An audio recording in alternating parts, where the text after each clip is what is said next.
बूढ़े माँ बाप की कहानी। बूढ़े माँ बाप भी अब बच्चे हो गए हैं। आज मैं अपने ईश्वर और गुरु जी से दोनों हाथ जोड़कर आज तक की अपनी सभी गलतियों के लिए, जो अनजाने में ही सही की गई होगी, उनके लिए माफ़ी मांगती हूँ।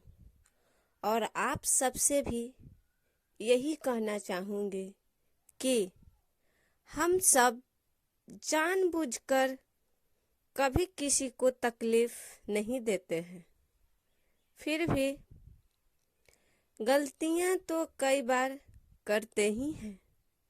इसलिए जब हम किसी को दुख देते हैं तो उसका भुगतान हमें ही करना होता है, बस समय नहीं पता होता है।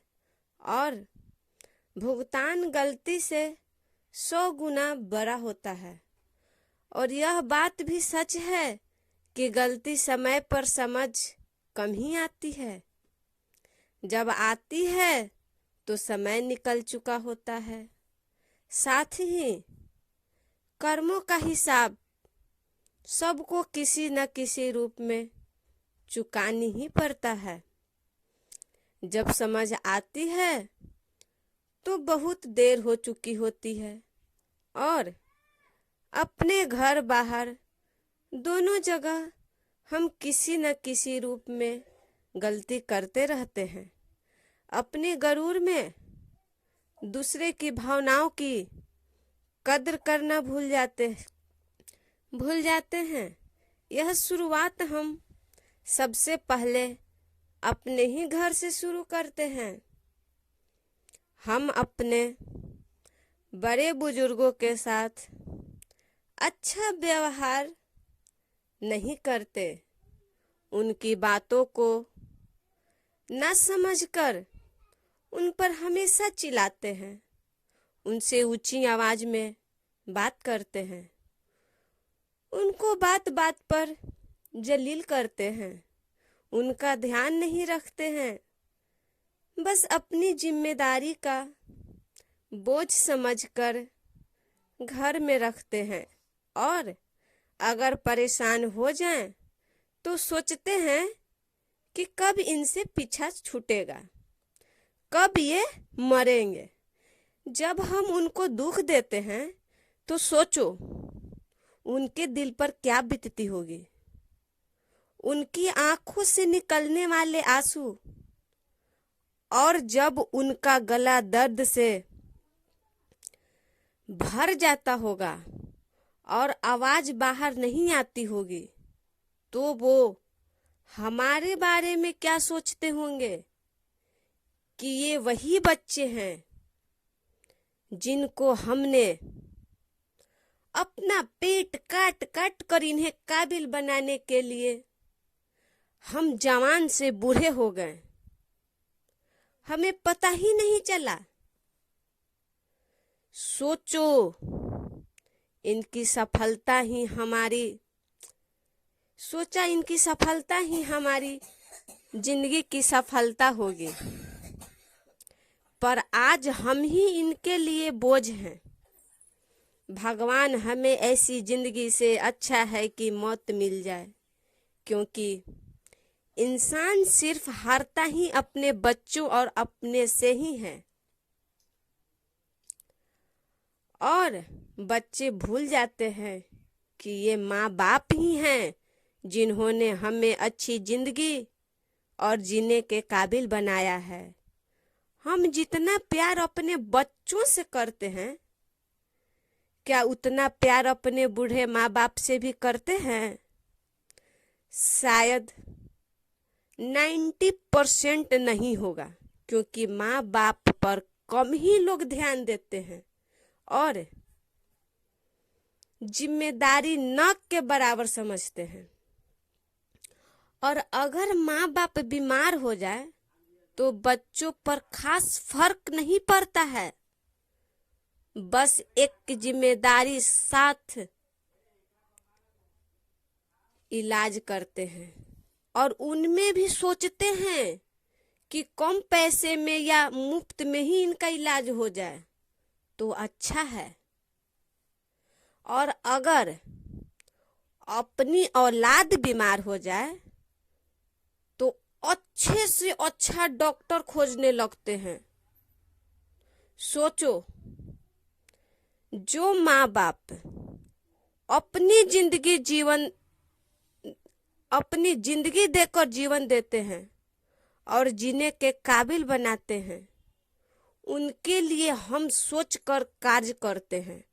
माँ बाप की जगह ईश्वर से भी ऊंची है।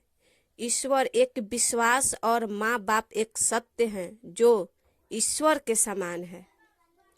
यह बात तब समझ आती है जब हमारे बच्चे हमारे साथ वैसा ही करते हैं, तब हमें माँ बाप की याद आती है। इसलिए माँ बाप का दिल मत दुखो और साथ में किसी भी इंसान का, चाहे बच्चा बूढ़ा कोई भी हो, किसी को बुरा मत कहो। इंसान को तो क्या, जानवर से भी बुरा व्यवहार नहीं करना चाहिए। दर्द सबको होता है, इसलिए जो बोएगा वही काटेंगे, जो बोएगा वही काटेगा। यही सृष्टि का नियम है। कर्म ही फल है, खट्टा या मीठा, मान या अपमान, समय समय पर सब यही मिलता है। जिस प्रकार घड़ी की सुई घूमती है और उसी रूप में पैसा और औलाद घड़ी की सुई के चक्कर के समान है।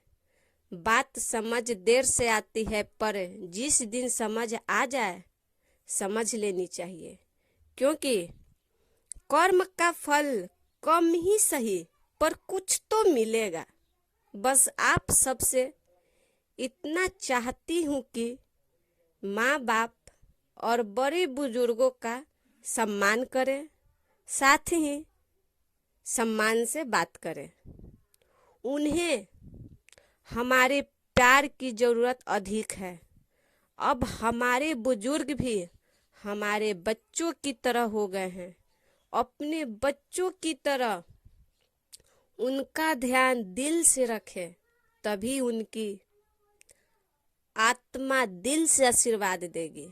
और यह हमारा कर्तव्य भी है। अगर हम सब मिलकर सोचें तो कोई माँ बाप दुखी नहीं रहेगा और इस धरती माँ की गोद में कोई अनाथ आश्रम नहीं होगा। धरती माँ की गोद से प्यारी मेरी माँ की गोद है, जो बचपन की मीठी यादों से मेरे कन कन को खुशियां से भर देती है। पापा की डांट एक कड़वी दवाई की तरह एक सफल जीवन देती है।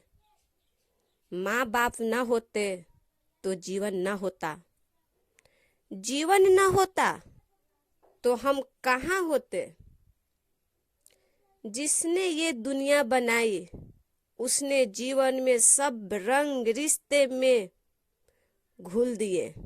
इसलिए रिश्तों को प्यार के साथ संजोग कर रखें। रिश्ते प्यार की भूखे के समान होते हैं। ऊपर वाला रिश्ता बनाता है और हम कितनी अहमियत से रिश्ते निभाते हैं यह हम पर है। रिश्ते ईश्वर के घर से तय होकर आते हैं और धरती पर हम उस रिश्ते के नाम से पुकारे जाने लगते हैं। हर रिश्ते के अनेक रूप हैं। प्यार सबसे अनमोल शब्द है जो मान सम्मान के साथ रिश्तों को दिल की एक खूबसूरत डोर में बांधकर संसार में चलता है। और अगर मैंने गलती से किसी का दिल दुखाया हो तो माफी चाहूंगी। जय हिंद, जय भारत। दोस्तों, यदि मेरी बातें अच्छी लगी हो, सच्चाई लगी हो तो मेरे चैनल को लाइक, सब्सक्राइब और शेयर जरूर कीजिएगा। थैंक यू दोस्तों।